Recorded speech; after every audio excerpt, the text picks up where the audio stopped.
पहुंचा और एक लाश के अंदर से अपनी खून से सनी ब्लेड निकालते हुए मैं मुड़कर उस यंग एल्फ की तरफ देखने लगा। वो अभी भी पेड़ की जड़ों के पास सिकुड़ी हुई थी। मेरे किए गए इस कत्लेआम की वजह से वो साफ तौर पर डर से जमी हुई थी। उसके होंठ हल्के से कांप रहे थे, पर उसने कोई आवाज नहीं निकाली। उसकी आवाज में दर्द था, निराशा थी, पर सबसे बढ़कर उसकी आंखों में एक डर भरा हुआ था। उसके लिए हम ट्रांसमाइग्रेटर्स और इन्वेडर्स में कोई फर्क नहीं था। मैं थोड़ा कम एग्रेसिव दिखने की कोशिश करते हुए उसके पास बैठ गया। तुम्हारा क्या नाम है? वो थोड़ी देर चुप रही, फिर बोली, नटैल। उसकी आवाज सुरीली पर बहुत कमजोर थी। मैंने उसके घाव की तरफ देखा और कहा, तुम्हारे घाव गहरे हैं। मैंने अपनी इन्वेंट्री से एक बेसिक रिकवरी पोशन निकाला और उसके सामने रख दिया। नटेल उस पोशन को बहुत देर तक घूरती रही। आखिर में उसने अपना कांपता हुआ हाथ आगे बढ़ाया और उसे ले लिया। उसने पोशन का ढक्कन खोला और पोशन को अपने जख्मों पर डाल दिया। एक एमराल्ड ग्रीन लिक्विड उसकी स्किन में घुस गया और उसके घाव आंखों के सामने तेजी से भरने लगे। मैंने उससे आगे पूछा, और तुम्हारे लोग? ये सुनते ही उसकी बॉडी टेंस हो गई। वो मर गए। सिर्फ 2 लफ्ज थे, पर ऐसा लगा जैसे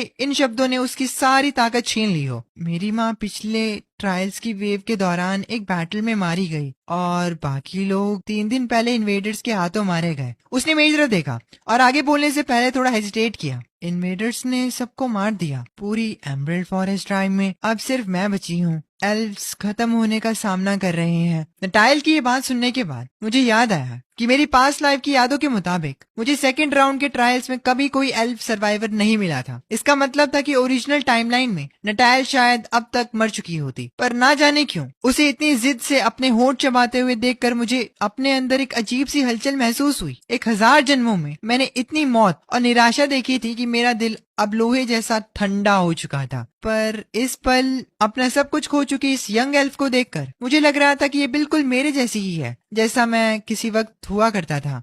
क्या तुम्हें पता है कि यहाँ आसपास कोई और एल्वन सेटलमेंट है? नटाइल ने अपना सर हिलाया। एमराल्ड फॉरेस्ट हमारा आखिरी सेटलमेंट था। एल्व्स के पास अब इस दुनिया में कोई पनाह नहीं बची है। मैं थोड़ी देर इस बात को सुनने के बाद शांत रहा, पर फिर खड़ा हुआ और उसे कहा, मेरे साथ चलो। उसने अपना सर उठाया। उसकी एमराल्ड ग्रीन आंखें कंफ्यूजन से भरी थी। तुमने मेरी मदद की, मैं तुम्हारा शुक्रिया करती हूँ, पर मैं एक ट्रांसमाइग्रेटर के साथ नहीं जाऊंगी। आप लोगों ने मेरा घर बर्बाद कर दिया है। आपने मेरे लोगों को मार डाला। मैंने उसे जवाब दिया, मैं इस दुनिया को बर्बाद करने नहीं आया हूँ। मैंने उसकी बात काटते हुए कहा। मेरी आवाज शांत थी, पर उसमें एक ऐसी फॉर्मनेस थी जिस पर डाउट किया नहीं जा सकता था। मैं उन भगवानों का सामना करने आया हूँ। ये बात सुनते ही नटेल की आंखें फटी की फटी रह गई। एल्वन लेजेंड्स में भगवान ऐसी हस्तियां थे जिन्हें छुआ तक नहीं जा सकता था। उन्होंने इस दुनिया को बनाया था और उन्होंने ये ट्रायल्स बनाए थे। कोई भी, ना एल्फ, ना इंसान और ना ही कोई और रेस उन्हें रोक सकती थी। दुनिया का सबसे स्ट्रॉन्ग वॉरियर भी नहीं। आखिर में नटाइल खड़ी हुई और उसने मुझसे कहा, मैं तुम्हारे पीछे आऊंगी। अंदर ही अंदर मैंने सोचा, मैं उन्हें जीतने नहीं दूंगा। सर्टिफिकेशन के 10 दिन के बाद मैं परफेक्ट होऊंगा। मैं टूटूंगा नहीं। मुझे उम्मीद है कि वो मेरा टेस्ट लेने आएंगे। भाड़ में जाए सब। मुझे किसी चीज पर बिलीव करने की जरूरत नहीं है। पुरानी दुनिया खत्म हो चुकी है। इस पावर के साथ मैं पहले ही सबसे अलग बन चुका हूँ। रास्ता साफ है। मैंने 2 कदम बढ़ाए और एक अजीब सा शिफ्ट महसूस किया। मैंने अपना फैसला कर लिया था। किस्मत की घंटियां बज रही थी। एक अटैक आने वाला था। वो मेरे पीछे चल रही थी। मैं नटाइल हूँ, एमराल्ड फॉरेस्ट की आखिरी प्रिंसेस। उसकी आवाज में निराशा थी। मैं तुम्हारे साथ इसीलिए नहीं आ रही क्योंकि मैं चाहती हूँ, बल्कि इसीलिए क्योंकि मेरे पास जाने के लिए कोई और जगह नहीं है। तभी मैंने महसूस किया कि कुछ ज़ॉम्बीज़ मेरी तरफ हमला करने के लिए आगे बढ़ रहे हैं। मैं पीछे मुड़कर देखता हूँ तो नटाइल जमीन के अंदर से कुछ वाइन्स निकालती है और उन ज़ॉम्बीज़ को वहीं पकड़ लेती है। ये नेचर की पावर थी, एल्व्स का इनेट मैजिक। हालांकि वो बुरी तरह जख्मी थी। उसने अपना चिन्ह अपने हाथ पर रखा। उसका चेहरा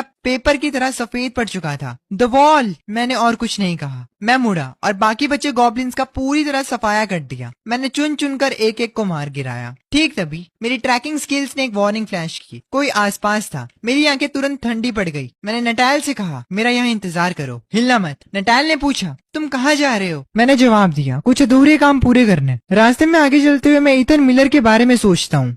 ईथन मिलर, मेरी 1000 जन्मों की यादों में ये नाम हमेशा दर्द और तकलीफ के साथ जुड़ा हुआ था। मेरी पिछली जिंदगियों में उसने मुझे 1 से ज्यादा बार धोखा दिया था और मेरे आसपास के लोगों को चोट पहुंचाई थी। उसने कभी सवाल पूछने का मौका नहीं दिया। कोई सवाल नहीं, सिर्फ धोखा, आग में घी डालना। इस कहावत का ईथन पर कोई फर्क नहीं था, बल्कि उसके किए गए कामों के हिसाब से तो ये लफ्ज बहुत छोटे थे। 7वें इनकारनेशन में उसने कुछ घेर के लिए मेरे छुपने की जगह दुश्मनों को बेच दी थी, जिसकी वजह से मुझे घेर कर मार दिया गया था। री इनकारनेशन 123 में जब मैं पूरी तरह जख्मी था तब उसने अपने ही हाथों से मेरा गला काट कर मुझे आखिरी वार दिया था। रीइंकार्नेशन 409 में उसने खुद लिली को मार डाला था और लिली की वो दर्दनाक चीख आज भी मेरे बुरे सपनों में गूंजती है। 1000 साइकिल्स में भी वो एक बार भी नहीं बदला था। इससे कोई फर्क नहीं पड़ता था कि टाइमलाइन कैसी बदले या मैंने उसे कितने मौके दिए। अंदर से ये इंसान एक जानवर से ज्यादा कुछ नहीं थी जिसने इंसानी खाल पहन रखी थी। इसीलिए रीइंकार्नेशन 500 के बाद मैंने सोचा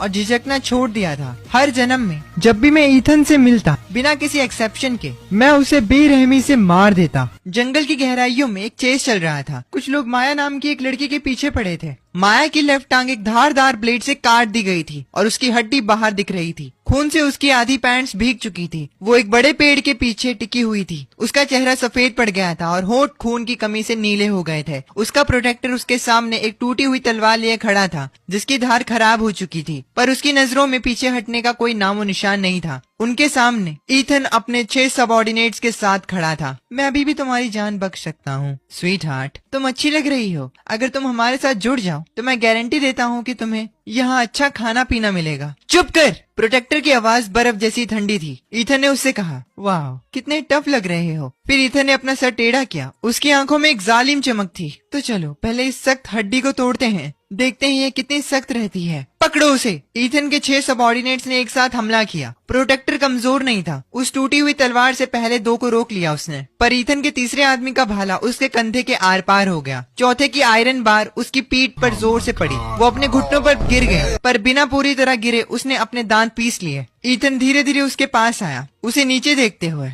अभी भी हार नहीं मान रहे। उसने अपना पैर उठाया और प्रोटेक्टर के घाव पर रख दिया और फिर वो उसके घाव को मसलने लगा। प्रोटेक्टर के मुंह से एक दबी हुई चीख निकली। उसके माथे की नसें फूल गई, पर उसने और कोई आवाज नहीं की। इंटरेस्टिंग। ईथन ने अपना पैर हटाया और वापस माया की तरफ मुड़ गया। क्योंकि तुम समझते नहीं हो। उसने अपनी बात पूरी भी नहीं की कि अचानक एक पिच ब्लैक साइथ चुपचाप उसकी गर्दन पार आ टिकी, जिसकी धार उसकी कैरोटिड आर्टरी से 1 मिलीमीटर से भी कम दूरी पर थी। ईथन की बॉडी पूरी तरह अकड़ गई। उसे किसी के पास आने का एहसास तक नहीं हुआ था। ना कोई कदमों की आवाज, ना कोई सरसराहट, ना किसी की सांस लेने के कोई निशान। जैसे मौत खुद हवा से प्रकट हो गई हो। हिलना मत। मेरी आवाज उसके पीछे से आई, बिल्कुल सपाट, जैसे मैं किसी आम बात पर कमेंट कर रहा हूँ। पर मेरे वेपन्स पर चमक रहे डार्क ब्लू रून से एक ऐसी हवा निकल रही थी जो सर से लेकर पैर तक को जमा दे। ये सिर्फ एक सिंपल किलिंग इंटेंट नहीं था, ये खुद मौत की महक थी। मेरे ऑरा को फील करके ईथन के 6 साथियों की हवा निकल गई। उनके चेहरों का घमंड तुरंत डर में बदल गया।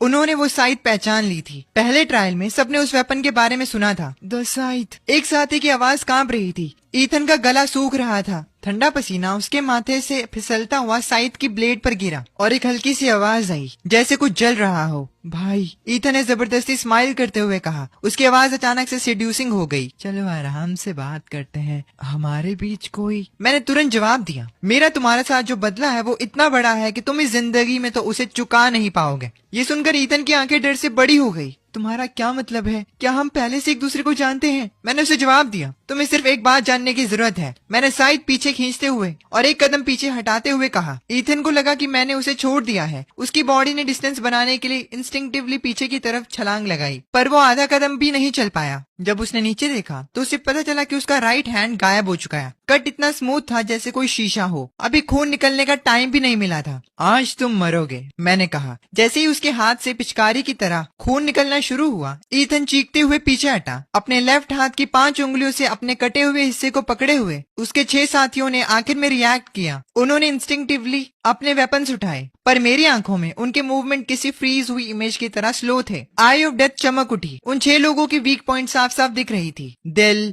गर्दन, स्पाइन, कनपट्टी, हर वीक पॉइंट पर एक नीली लाइट मार्क हो गई थी। पहले साथी ने अपनी आंखों के सामने एक ब्लेड का साया देखा और अपनी गर्दन में ठंडक महसूस की। नीचे देखते हुए उसने अपने गले के कटने से खून निकलते हुए देखा। उसे अपने घाव को ढकने का वक्त भी नहीं मिला और उसके पैर जवाब दे गए। दूसरे साथी ने अपनी तलवार घुमाई। ब्लेड मेरे चेहरे से 3 इंच दूर थी। जब उसका हाथ हवा में उड़ गया, साइड सीधी चली और उसकी बॉडी को कमर से काट दिया। तीसरे और चौथे साथी ने मुझ पर दोनों तरफ से एक साथ हमला किया। मैं अपनी जगह से हिला तक नहीं। उनकी बॉडी का ऊपरी और निचला हिस्सा अलग अलग दिशाओं में गिर गया। एक और साथी जो एक तगड़ा आदमी था, उसके पैर कमजोर पड़ गए। उसका वेपन उसके हाथों से फिसल गया। वो एक भारी आवाज के साथ घुटनों के बल गिर गया। साइट ऑफ डेथ ऊपर से नीचे की तरफ आई। 4 सेकंड्स भी नहीं बीते थे, 6 लाशें वहाँ पड़ी थी। खून की महक जंगल में फैल गई। ईथन जमीन पर गिर पड़ा और एक पत्ते की तरह कांप रहा था। उन 6 साथियों में से हर एक ने पहला राउंड क्लियर किया था और उन सबके पास सुपर ह्यूमन पावर थी, पर इस इंसान के सामने यानी मेरे सामने वो पेपर की तरह कमजोर थे।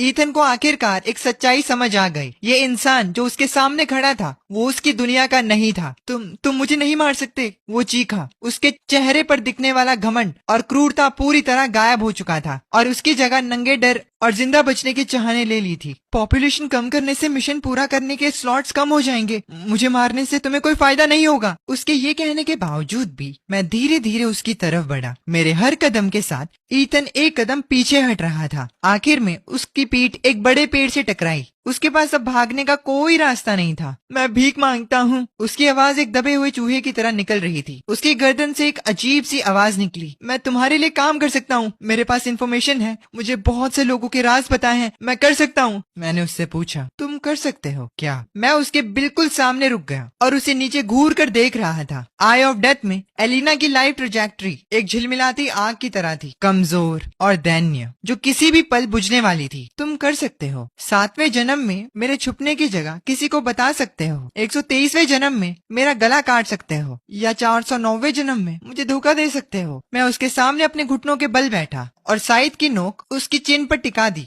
तुमने मेरी बहन को 409वें जन्म में चोट पहुंचाई थी। ईथन की आंखें डर से बुरी तरह फैल गई। उसे मेरी कही हुई एक भी बात समझ नहीं आ रही थी, पर मेरी आंखों में दिखने वाली उस नफरत ने उसकी सोल को हिलाकर रख दिया था। मुझे नहीं पता तुम क्या कह रहे हो, वो चीखा। ईथन का चेहरा आंसुओं से भरा हुआ था और रोते हुए उसकी नाक बह रही थी। मुझे सच में नहीं पता, हम पहले कभी नहीं मिले, मैं तुमसे भीख मांगता हूँ, मुझे जाने दो, मैं दोबारा कभी कुछ नहीं करूँगा। तुम बिल्कुल ठीक कह रहे हो, तुम नहीं जानते, क्योंकि ये सब अभी हुआ ही नहीं है। मैं खड़ा हुआ और मैंने अपनी साइड उठाई। ईथन की चीख तुरंत बीच में ही रुक गई। एक डार्क स्पिरिचुअल एनर्जी लाश से उठी और मौत की साइट ने उसे सोख लिया। मैंने बिना किसी एक्सप्रेशन के जमीन पर पड़ी लाशों को देखा। सुजान और मार्कस जो साइड में खड़े थे, उन्होंने ये सब शुरू से आखिर तक देखा था।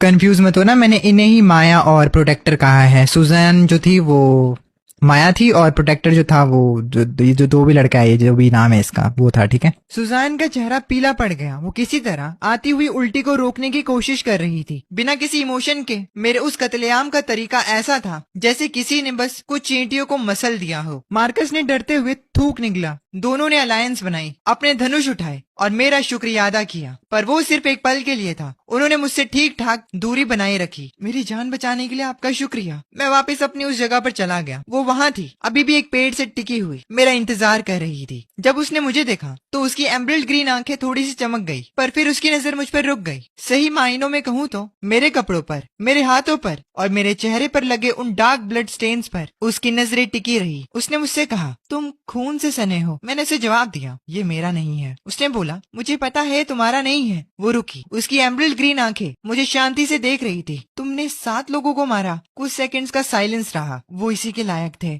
उसके ये कहने के बाद उसने अपने पास से एक बड़ा फर्न का पट्टा निकाला और उसे झरने के पानी में डुबोया। फिर वो मेरे पास आई। उसने मुझसे कहा कि मैं अपना सर नीचे करूं। मैंने उससे पूछा कि वो क्या कर रही है, तो उसने मुझे जवाब दिया, तुम्हारे चेहरे पर खून लगा है, सर नीचे करो। मैं थोड़ा झुका। वो अपने पैरों की उंगलियों पर खड़ी हुई थी और फिर उसने उस गीले पट्टे से प्यार से मेरे गाल से खून पोंछने लगी। उसने मुझसे नहीं पूछा कि मैंने उन्हें क्यों मारा। उसने नहीं पूछा कि वो लोग कौन थे। उसने कोई डर या रिजेक्शन नहीं दिखाई, जैसे ये बिल्कुल नॉर्मल बात हो। उसके लिए ये ऐसा था जैसे कि मैं बाहर गया, जिन्हें मारना चाहिए था उन्हें मारा और फिर वापस आ गया। मेरे चेहरे पर खून लगा था, बस उसे पोंछने की जरूरत थी। हो गया। वो पीछे हटी और अपना काम चेक किया। अभी भी थोड़ा बचा है। खैर, इससे कोई फर्क नहीं पड़ता, ये और साफ नहीं हो सकता। अपने वर्ल्ड में वापस आने का वेट करो और फिर वहाँ पानी से धो लेना। मैंने एल्फ को शुक्रिया कहा तो उसने मुझसे पूछा कि किस लिए। उसने अपना चेहरा घुमा लिया, पर मैंने देखा कि उसके कान हल्के से लाल हो रहे थे। उसने मुझसे कहा, चलो चलते हैं, क्या तुम्हें लेवल अप नहीं करना? मैंने उसे आगे चलते हुए देखा। मैं एक पल के लिए चुप रहा, फिर उसके पीछे चला गया। आने वाले टाइम में मैंने नटाइल को आराम से लेवल अप करने में मदद की। इस प्रोसेस के दौरान मैं धीरे धीरे इस दुनिया की करंट सिचुएशन के बारे में जानने लगा। एल्व्स का गिरना सिर्फ ट्रांसमाइग्रेटर्स के हमले की वजह से नहीं था। बहुत पहले ही एंजल्स ने वहां के रेसेस की पावर को सिस्टमैटिकली कम करना शुरू कर दिया था ताकि ट्रांसपोर्टर्स के आने के लिए रास्ता तैयार किया जा सके। एल्व्स के सेक्रेट पेड़ को खराब किया, ड्वार्फ्स की माइनिंग एंट्रेंस ब्लॉक की गई, जानवरों की टेरिटरी को जबरदस्ती कम कर दिया गया। ये सब बस भगवानों का एक खेल था। मैंने नटाइल से कहा, तुम्हारी एल्वन रेस की एक लेजेंड है। मैंने चलते हुए आखिरी वॉर की प्रोफेसी के बारे में कहा। नटाइल अचानक से रुक गई। उसने मुझसे पूछा कि मुझे कैसे पता है। मैंने उसे जवाब दिया, मैं एंशिएंट एल्वन लेजेंड की बहुत बातें जानता हूँ। जब सभी रेसेस की रोशनी अबिस में निगल ली जाएगी, तब एक ऐसी रूह जो कैद से आएगी, वो आसमान को तोड़ देगी और आखिरी वॉर लाएगी। और उस वॉर का नतीजा दो दुनिया की किस्मत डिसाइड करेगा। एक सूल जो कैद से आएगी। नटाइल ने इन शब्दों को धीरे से रिपीट किया। उसकी एमरल्ड आंखों ने मेरी तरफ देखा। तुमने कहा था कि तुम भगवानों का सामना करने आए हो। क्या तुम ही वो प्रोफेसी वाले इंसान हो? मैंने उसे कहा, इतनी जल्दी नतीजे पर मत पहुंचो। अपने 1000 जन्मों के एक्सपीरियंसेस से मैं कह सकता हूँ कि मैं वो प्रोफेसी वाला इंसान नहीं हूँ। जल्द ही वोट का वक्त आ गया। सभी ट्रांसमाइग्रेटर्स को स्टार्टिंग पॉइंट पर बुलाया गया ताकि जोन रिप्रेजेंटेटिव चुना जा सके। टाइसन नाम का एक ब्रूट जिसका बैकग्राउंड माफिया का था, उसने पहले ट्रायल में बहुत से लोगों को मारने के लिए वायलेंट तरीके यूज किए थे। वो सबको डरा धमका कर अपने लिए वोट मांग रहा था। जब उसने मुझे वापस आते देखा तो वो थ्रेटनिंग तरीके से मेरे पास आया और एंजल ने, जैसे मुझे पहले से उम्मीद थी, ओपनली जोन रिप्रेजेंटेटिव की पावर की लिमिट्स अनाउंस कर दी। फोर्स कंट्रोल सिर्फ 10 बार यूज किया जा सकता था और इससे किसी ऐसे ट्रांसमाइग्रेटर पर यूज नहीं किया जा सकता था जिसके पास टैलेंट हो। सबकी नजरें मेरी तरफ घूम गई और जो उन्हें नहीं पता था वो ये था कि इसका मतलब है कि मैं एक अकेला इंसान हूँ जो जोन रिप्रेजेंटेटिव के कंट्रोल में नहीं आऊंगा, क्योंकि मेरा लेवल 10 हो चुका है और मैं अवेकनिंग कर चुका हूँ। उससे पहले कि सबकी रूहें अर्थ पर वापस भेज दी जाएं, मैंने मुड़कर वहां देखा जहां वो खड़ी थी। वो एक ट्रांसमाइग्रेटर नहीं थी। उसे टेलीपोर्ट नहीं किया जाएगा। वो इस नई दुनिया में ही रहेगी। अगले राउंड में मैं वापिस आऊंगा। उसने अपना चेहरा दूसरी तरफ कर लिया जैसे उसने सुना ही ना हो, पर मैंने नोट कर लिया था कि उसके कान हल्के से शर्मा रहे थे। I mean, क्या पता मेरी बात बन गई हो उससे यार। कितना अच्छा होगा। और तुम लोग मुझे ठरकी बुलाना बंद कर दो यार। रियल वर्ल्ड में वापस आने पर मैंने अपने प्लान का अगला स्टेप शुरू किया। पहले मुझे एक और की कैरेक्टर को ढूंढना था, जैस्मिन। वो उन कंपेनियंस में से एक थी जिन्हें मैं ढूंढ रहा था। वो एक 50% एट्रीब्यूट बफ देती थी और उसके पास प्रोटेक्टिव रून्स भी थे। वो एक ही वक्त पर 5 टारगेट्स को शील्ड दे सकती थी। ये स्किल टीम कॉम्बैट में बहुत ज्यादा कीमती थी। मेरी पिछली लाइफ की यादों के हिसाब से जैस्मिन को इस वक्त एक डेजर्ट शॉप में काम करना चाहिए। मुझे वो जल्दी ही मिल गई। पॉनीटेल वाली एक लड़की काउंटर के पीछे थी और वो केक्स पैक करने में बिजी थी। जब उसने मुझे अंदर आते देखा तो वो ऊपर देखकर दंग रह गई। तुम मेरी क्लासमेट हो। मैंने ऐसी एक्टिंग की जैसे मैंने उसे पहले कभी ना देखा हो। ये जरूरी था। मेरी पास्ट लाइफ का एक्सपीरियंस मुझे बताता था कि अगर मैं शुरू से ही ज्यादा फेमिलियरिटी दिखाऊंगा तो उसे शक हो जाएगा। इसकी बजाय अगर ये कैजुअल मुलाकात लगेगी तो उसके लिए मुझ पर भरोसा करना आसान हो जाएगा। क्लासमेट, मुझे माफ करना, मुझे ठीक से याद नहीं है। जैस्मिन का चेहरा एक पल के लिए उतर गया पर उसने तुरंत वापस स्माइल कर दी। कोई बात नहीं, वैसे भी मैं ज्यादा नोटिसेबल नहीं हूँ। तुम क्या खाना पसंद करोगे? मैंने एक तिरामिसू ऑर्डर किया और जानबूझकर थोड़े एक्स्ट्रा पैसे दिए। खुले पैसे तुम रख लो टिप के तौर पर। जैस्मिन थोड़ी कंफ्यूज दिखी। ऐसे ही कुछ और कैजुअल मुलाकात